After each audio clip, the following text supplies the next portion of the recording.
Bienvenidos al tercer capítulo de Explorando la Psique. El día de hoy nos acompaña nuevamente Fernanda Salazar y tenemos un tema que es bien interesante porque puede ser introductorio a la psicología en general. De hecho, este episodio se va a llamar justo así, Introducción a la Psicología.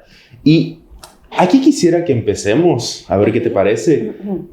Hay muchos mitos alrededor de la psicología. Okay. Tanto de ir a terapia, tanto de qué es lo que hace un psicoterapeuta y demás. Yo hice una lista de algunos de esos mitos de los que me gustaría platicar. Pero antes de entrar en esa lista, dime los tres que a ti te vengan a la cabeza. ¿Cuáles dirías que son los tres principales mitos que hay alrededor de la psicología o de los psicoterapeutas?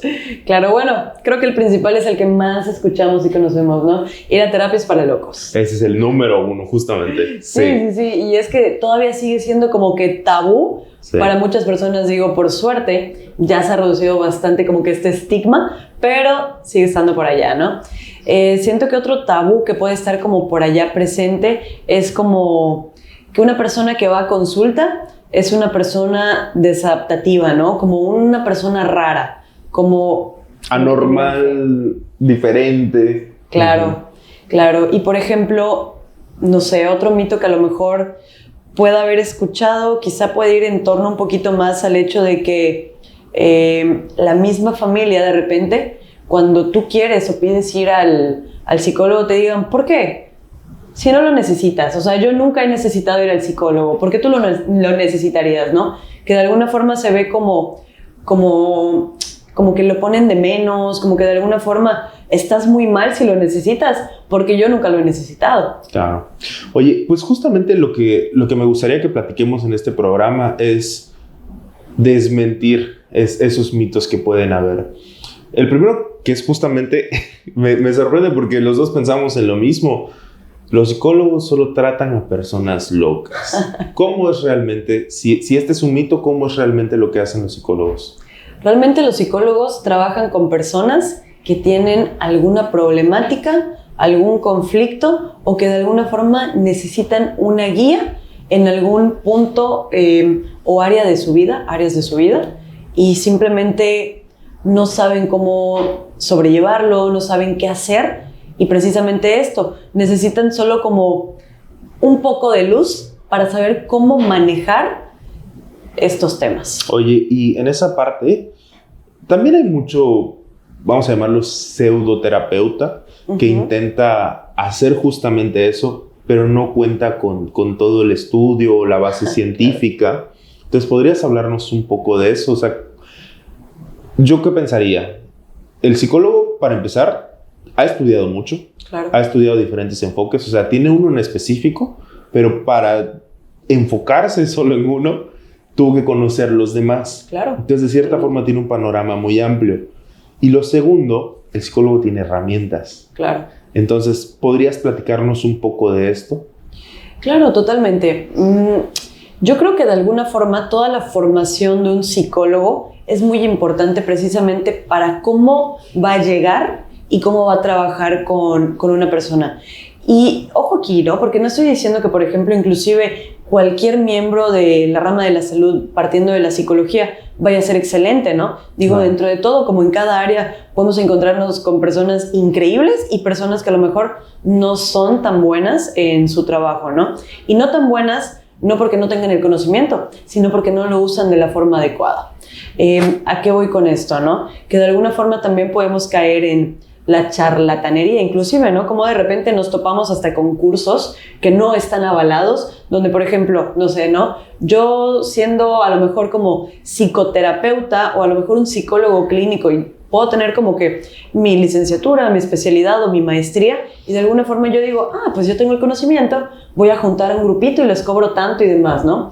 Y les estoy enseñando mi información. Entonces, de alguna forma, ¿de qué estoy partiendo? Que lo mío, como no lo estoy haciendo inclusive desde una forma legal, pues realmente, sí, ok, a lo mejor puede que la información que yo estoy compartiendo sea la mejor, pero estas personas, ¿con qué se van a quedar? Con que esto que están utilizando o absorbiendo para ellos, ya lo pueden utilizar en su vida diaria y de alguna forma podemos ver, por ejemplo, que luego van a querer también cobrar por ello, que de alguna forma van a decir, oye, pues es que yo ya puedo dar consulta, ¿no? Sí, fíjate, es ahorita que platicabas esto, pensé en varias cosas. Para empezar, en el código ético del psicólogo, Claro. que es como que quizás la Biblia sería el DSM-5, pero el código ético es el segundo libro que debe acompañar a todo psicólogo. Entonces, quizás muchas veces el pseudoterapeuta o el charlatán no tiene un código ético, no está regulado, no tiene ninguna legislación ni en la parte legal ni en la parte ética. Claro. Entonces él puede hacer lo que quiera y se encuentra en un margen gris donde no hay consecuencias por lo que haga. Sí, totalmente. Y lo segundo que también pensé en eso es que muchas veces ese tipo de cursos, para empezar, son de muy poca duración. ¿Cuánto me habías dicho que, por ejemplo, puede durar un proceso terapéutico contigo? De 6 a 8 meses. O sea, 6 a 8 meses trabajando de forma activa. Claro. Entonces, ¿qué tanto valor pudiera tener un curso de 3 meses? Sí. ¿De 4 meses?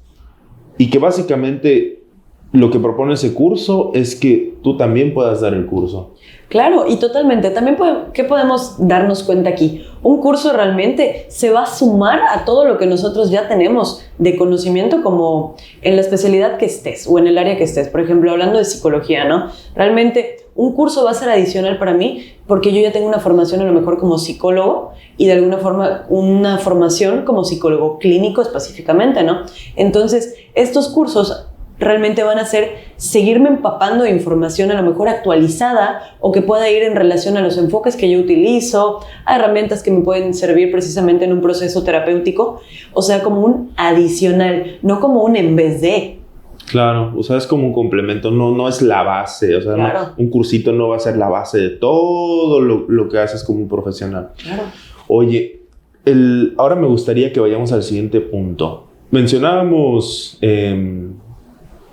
trastornos, enfermedades mentales o simplemente una situación desadaptativa, emociones desadaptativas, conductas desadaptativas.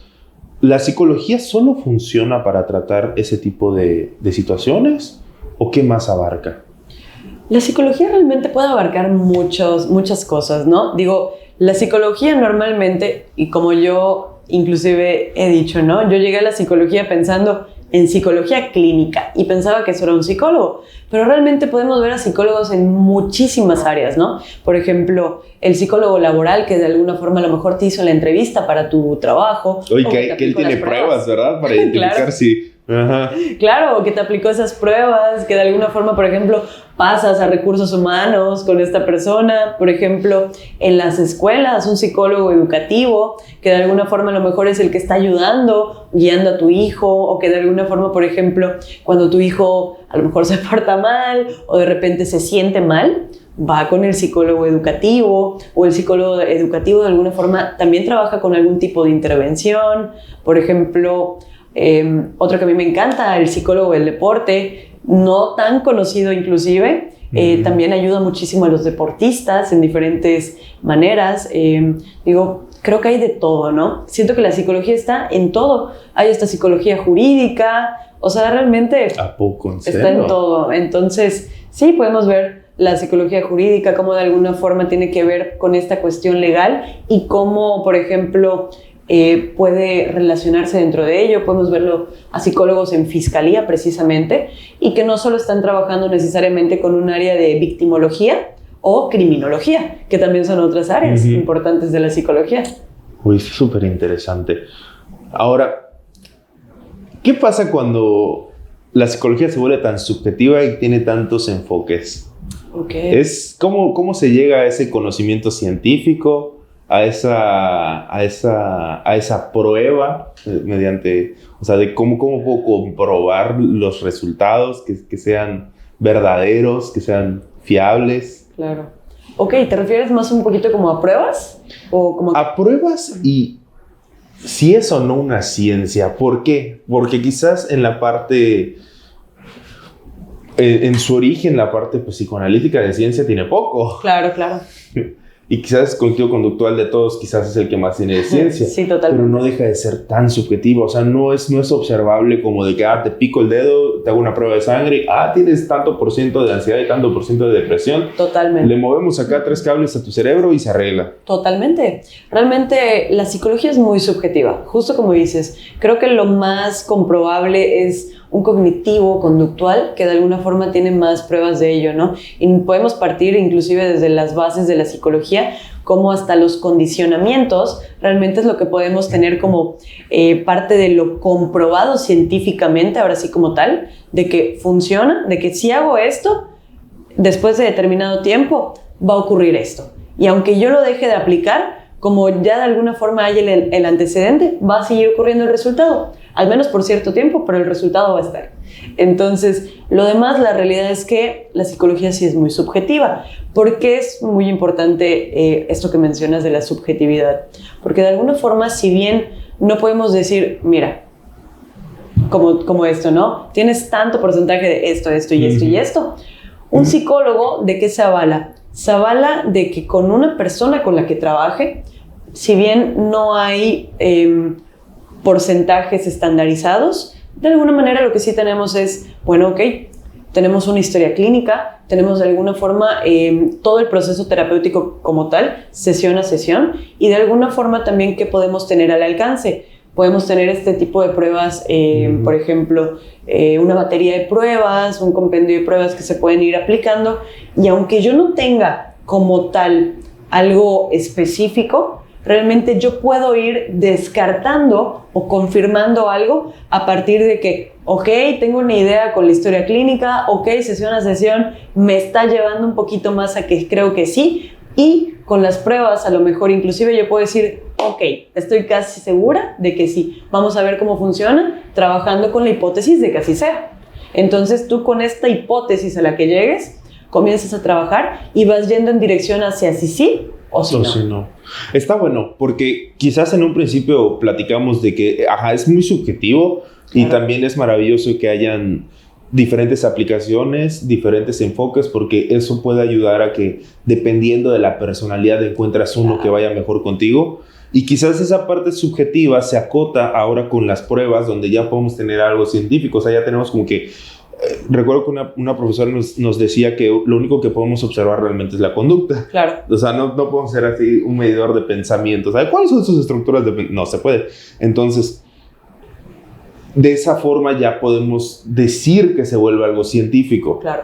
Súper bien. Claro, y es que de alguna forma, por ejemplo, también es importante mencionar que existen diferentes tipos de pruebas, ¿no? Así como sí están las que están avaladas científicamente, que pueden ser como, por ejemplo, pruebas de inteligencia, pruebas de personalidad, que de alguna forma esta respuesta significa esto, esta respuesta significa esto o me da esto. También tenemos pruebas proyectivas, donde de alguna forma volvemos a caer en la subjetividad de justamente lo que decía, ¿no? Cómo a partir de que yo tenga una idea de algo, voy rellenando o descartando esta hipótesis diciendo, ok, puede ser. Por eso es importante que inclusive si yo tengo como, si me llega una persona donde me dice, oye, quiero un diagnóstico de esto, ¿no? Un psicodiagnóstico de esto, yo no puedo aplicar solo una prueba. Tengo que aplicar una batería de pruebas donde de alguna forma cada una de ellas me vaya diciendo sí, sí, sí, o no, no, no. Porque de alguna forma, por ejemplo, también ¿qué va a pasar? Que alguna me va a decir sí, no, no, no, no, no. Entonces, ok, también esto me puede dar una idea de qué está pasando y respuestas en base a lo que me está pidiendo la persona. O sea, una batería puede ser como el conjunto de pruebas específicas que pueden, digamos, si no tienen, si son proyectivas, si no, había un porcentaje, ¿no? De fiabilidad, de credibilidad. Recuerdo que había... ¿En las pruebas? Ajá, recuerdo que algo tiene un porcentaje de que... Ok. Pues mira, es que realmente una batería de pruebas, realmente cuando es aplicable, tú tienes que aplicar inclusive pruebas subjetivas, ¿no? Todo parte del psicólogo. Porque, por ejemplo, te puede llegar una persona donde te diga, oye, la verdad es que me están mandando a mi niño porque quieren descartar o confirmar que tenga autismo, ¿no? Okay. Y de alguna forma tú vas a decir, bueno, ok, puedes aplicar inclusive pruebas subjetivas, ¿no? Como puedes aplicar, no sé, ¿qué puede ser? Como un treehouse person, ¿no? O puedes aplicar también una prueba de inteligencia, puedes también aplicar alguna que pueda ser perceptiva también y que de alguna forma, por ejemplo, la perceptiva, la que de alguna forma también sea la de inteligencia o inclusive también una de personalidad, te van a dar respuestas específicas de sí, no y demás.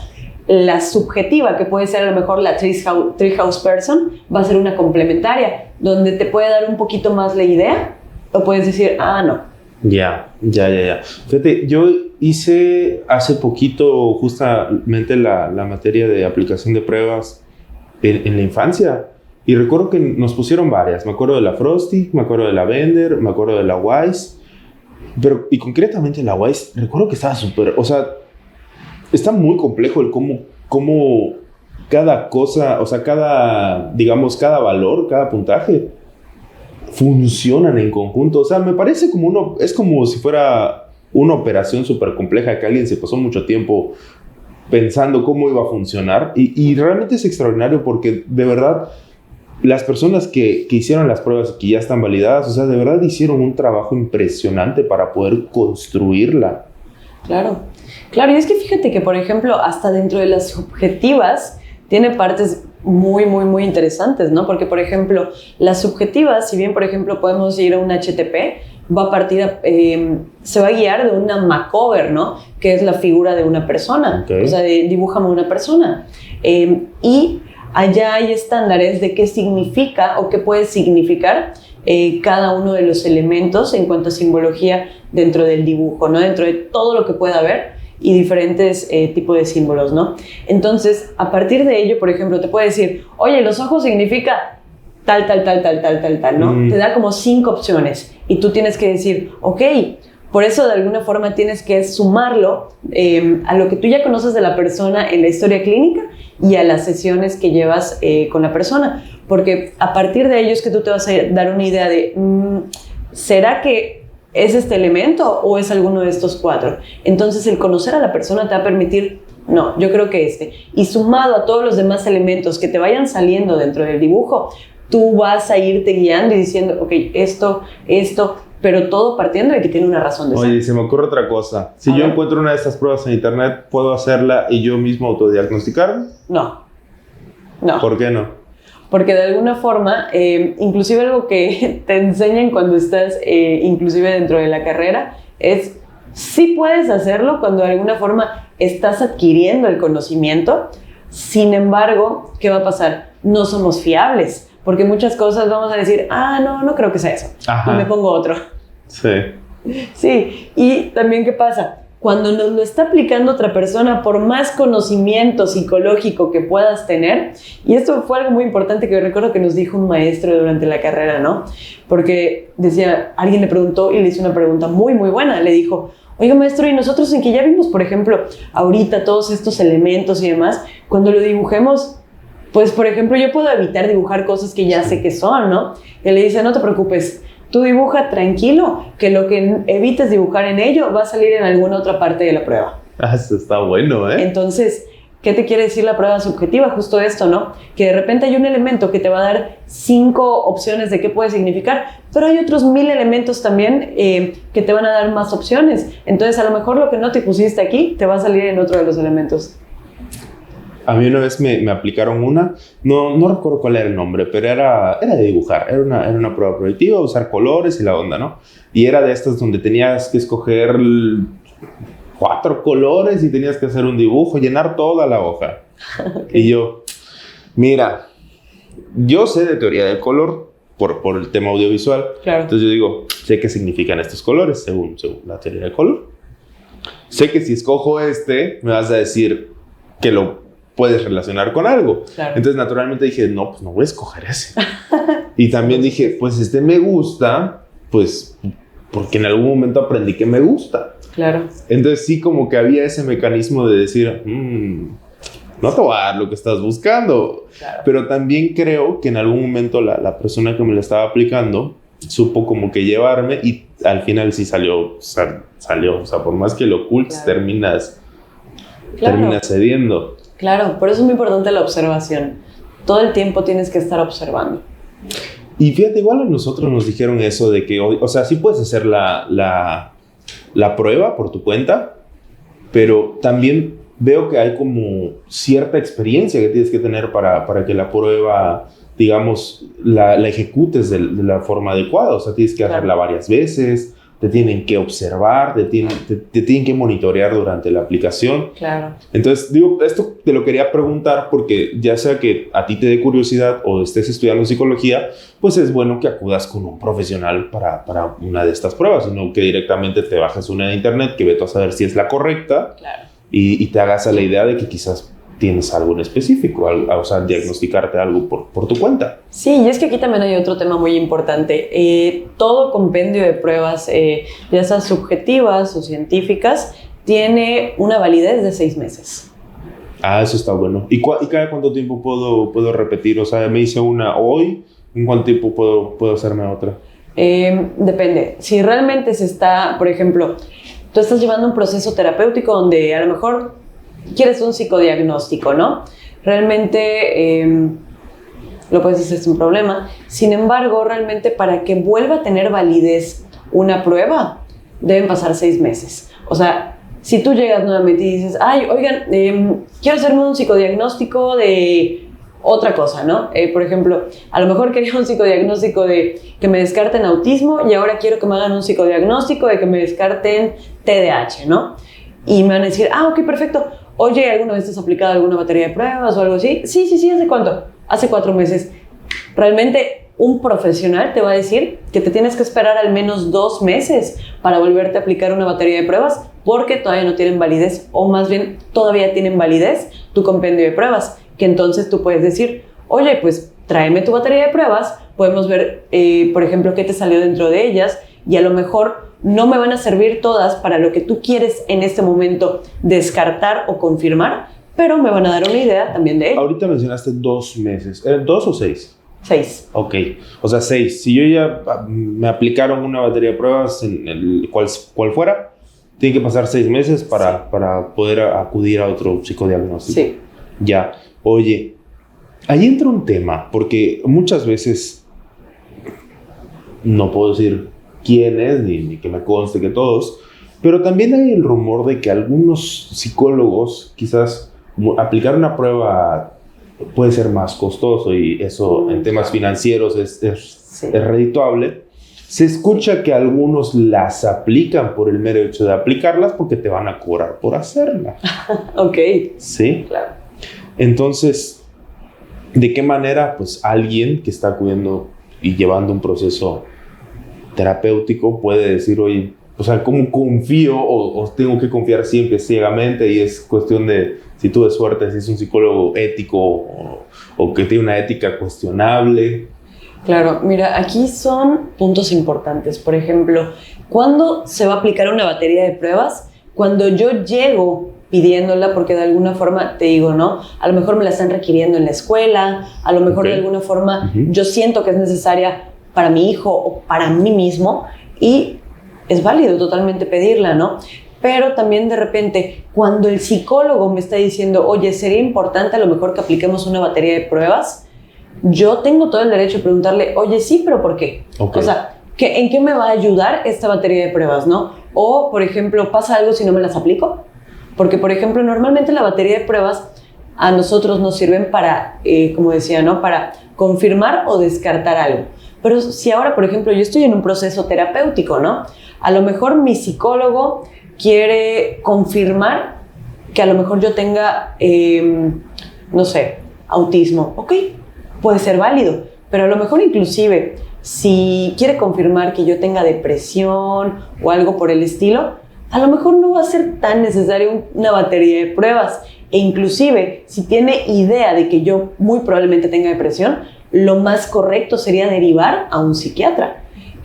Ahora, por otro lado, este tema de la batería de pruebas que tú mencionas también es muy importante, ¿no? ¿Quién me lo puede aplicar? ¿Cómo me lo puede aplicar? Y demás. Realmente tiene que ser un psicólogo que tenga todo el conocimiento para poderlo ejecutar, porque, por ejemplo, a lo mejor es psicólogo, pero no tiene conocimiento, no tiene experiencia en la aplicación de batería de pruebas, no va a saber ni qué está haciendo. Entonces sí es muy importante inclusive que la persona que esté dirigiendo o esté pidiendo ello no solo tenga una licenciatura, o sea, por ejemplo, una cédula profesional como psicólogo, sino que de alguna forma también tenga algún tipo de especialidad o maestría que de alguna forma también le avale el conocimiento de la batería de pruebas. No, me parece perfecto. O sea, uno puede preguntar. O sea, Sí. realmente tienes la facultad, la capacidad Claro.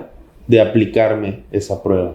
Sí, y O batería de realmente, pruebas. realmente todos tienen el derecho de preguntarle a su psicólogo esto, inclusive si tú tienes la inquietud de, oye, ¿tienes cédula profesional? Puedes hacerlo y el psicólogo te debe decir de forma totalmente transparente cuál es su cédula profesional para que tú de alguna forma inclusive puedas tener más tranquilidad de que la persona con la que estás es un profesional de la salud.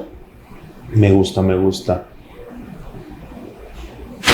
Oye, nos mencionabas hace un ratito, momentos antes de grabar, que quizás esto iría más enfocado para los que ya ejercen o lo están estudiando. ¿Qué ocurre si, por ejemplo, tú como psicóloga estás teniendo un mal momento? Ok.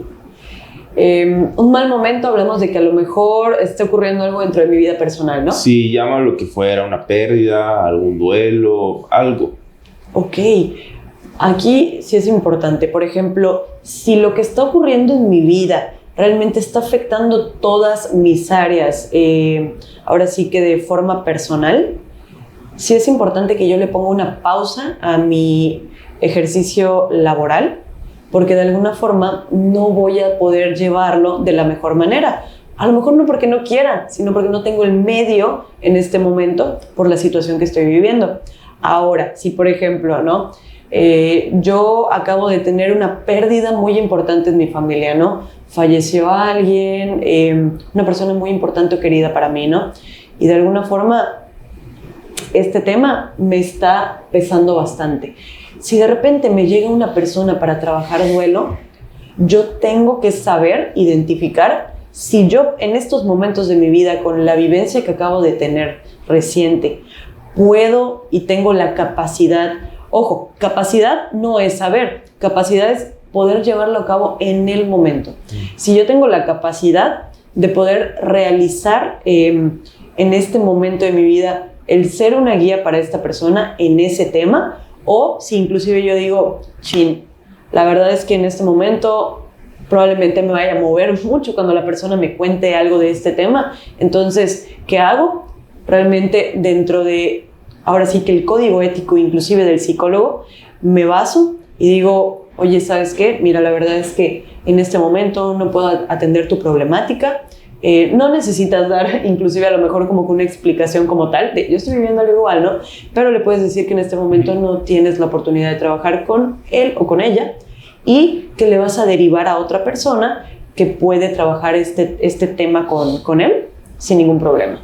Ya, o sea, igual de cierta forma es bueno como que tener esos aliados o esos colegas con quien puedas hacer esa mancuerna de, Claro. Oye Juan, oye María. Claro, sí, porque de alguna forma, por ejemplo, vas conociendo inclusive dentro de tu medio a otras personas o, por ejemplo, colegas con los que estudias, ¿no? A medida que vas avanzando durante la carrera, durante la especialidad o la maestría, doctorado.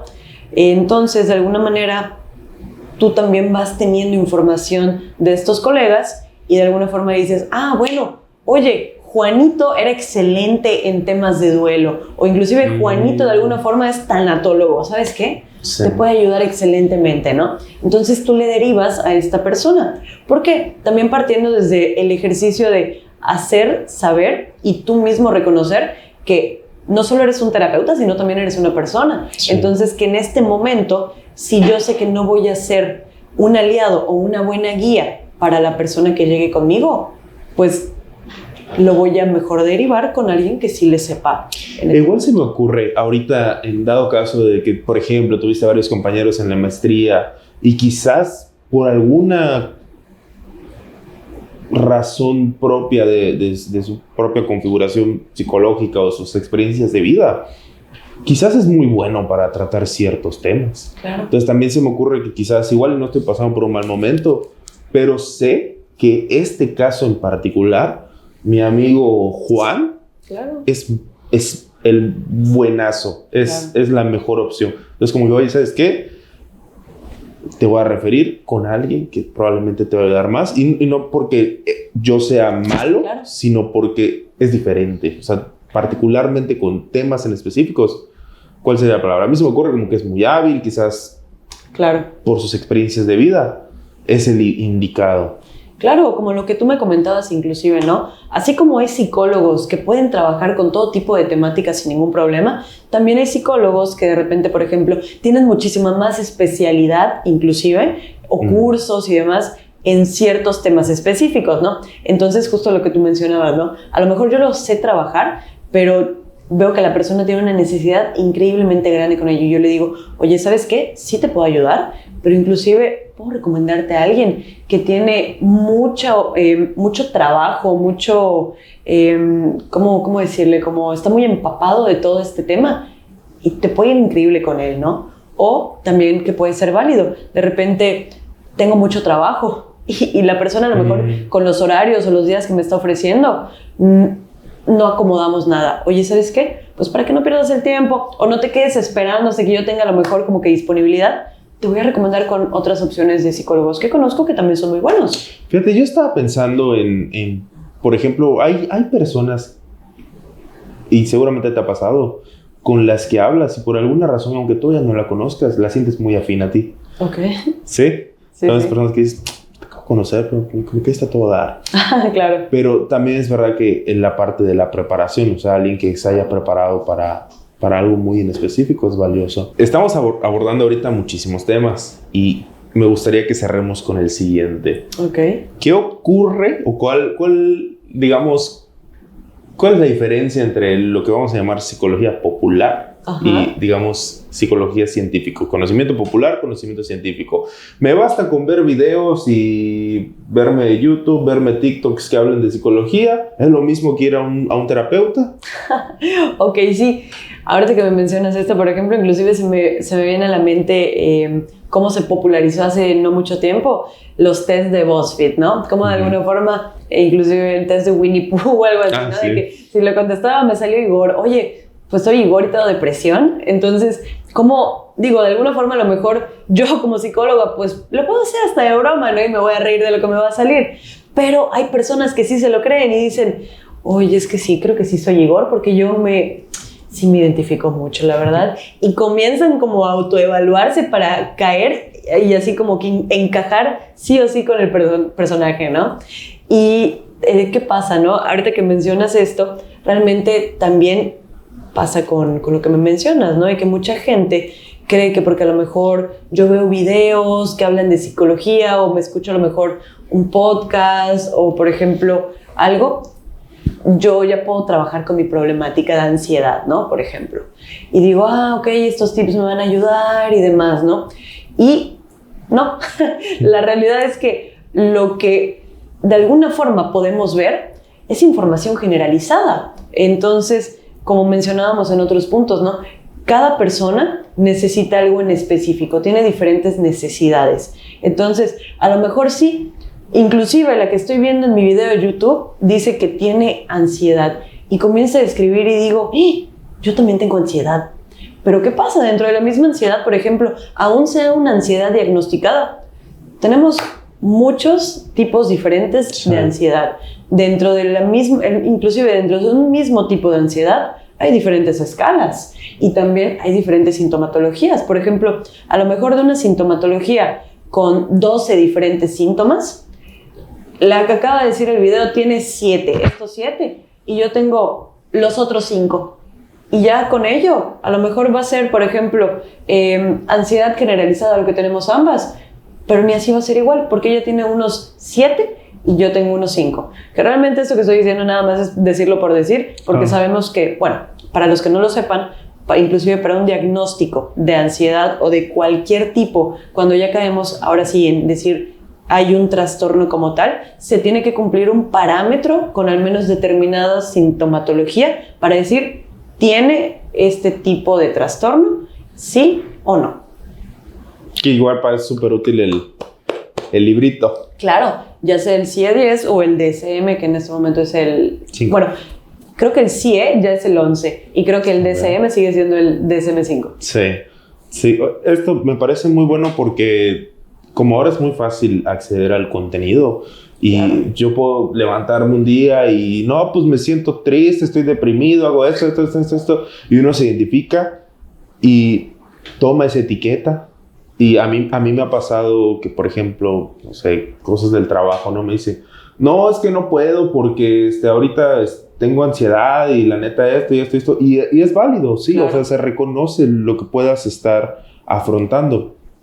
Quizás, y ese es tema para otro video, también puede haber un problema cuando no necesariamente hay un diagnóstico y cuando uno se apropia una etiqueta y se la pone acá y eso se convierte quizás en una conducta desadaptativa por, claro. ¿Sabes? Cuando ni siquiera hubo un diagnóstico. Entonces terminas de una bolita de nieve donde pues, no hubo un diagnóstico. Claro, sí, totalmente, es muy diferente. Cuando ya tenemos un diagnóstico como tal, el diagnóstico, por ejemplo, sí me lo puede dar un psicólogo, pero si hay un diagnóstico de algún trastorno como tal, necesitamos el aval de un psiquiatra que realmente es el que va a decir sí tienes esto y qué tipo en específico me va a dar especificaciones, me va a decir tal, y que de alguna forma también muchas veces me va a medicar para ello, ¿no? Por eso decía, hay un parámetro inclusive de sintomatología para cada uno de los trastornos, donde yo no puedo decir, ay, es que yo tengo esto, sí, me identifico, ¿no? Ok, a lo mejor me puedo identificar, ¿no? Como lo decía con Igor y demás, pero para que realmente sea válido, yo no puedo decir, es que tengo 2 de estos 12. No, de alguna forma para que se cumpla el criterio, por ejemplo, a lo mejor tengo que tener 9 de 12 y que inclusive de alguna forma tengan una temporalidad, tengan ocurriendo determinado tiempo para decir si ocurre, ¿no? Y volviendo un poquito a lo que tú me estabas diciendo, un poquito de las redes sociales y demás, ¿no? Tampoco es satanizar. Inclusive, por ejemplo, pueden ser de ayuda, ¿no? ¿Cómo pueden ser de ayuda? De repente, por alguna razón, yo no puedo ir al psicólogo en este momento de mi vida porque no tengo el dinero o porque no tengo el tiempo, ¿no? Ya lo intenté y el tiempo que yo tengo libre a lo mejor es de la madrugada porque trabajo todo el día, ¿no? Uh-huh. Y ningún psicólogo me puede atender. Entonces, a lo mejor en este momento de mi vida, yo puedo ayudarme con herramientas que encuentro a través de internet y demás. Por eso digo, no es satanizar, pero tampoco es como un en vez de, sino como, vamos a decirle, como un paliativo, ¿no? Que en este momento me está haciendo funcional porque es a lo único que tengo acceso o puedo. Sin embargo, cuando yo pueda, intentar. Qué interesante manera de verlo. Me gusta. Tienes toda la razón. Sí, puede ser útil. Sí, súper bien. Está bien. Oye, pues, ¿te gustaría agregar algo más o damos por concluido este episodio? No, yo creo que por mi parte sería todo. Sí, estuvo bueno. Ok, hoy muchas gracias por estar aquí con nosotros. Creo que fue un episodio igual muy interesante. Desde el primero ya estuvo bueno, pero igual creo que estuvo muy interesante. Y si a ustedes les gustaría contactar directamente a Fernanda para pues acudir a terapia, abajito aparece la liga directa a su WhatsApp, ya sea que prefieran presencial o en línea. Se pueden las dos, ¿verdad? Sí, las dos se pueden. Ahí está el contacto para que puedan hablar directamente con ella. Y antes de irnos, les tengo que invitar nuevamente, suscríbanse, abajito el botón, la campanita y si es en el caso de ser Spotify, califíquenos con 5 estrellitas. Por ahora eso es todo para este tercer episodio, nos vemos en el siguiente. Hasta luego, muchas gracias por la invitación.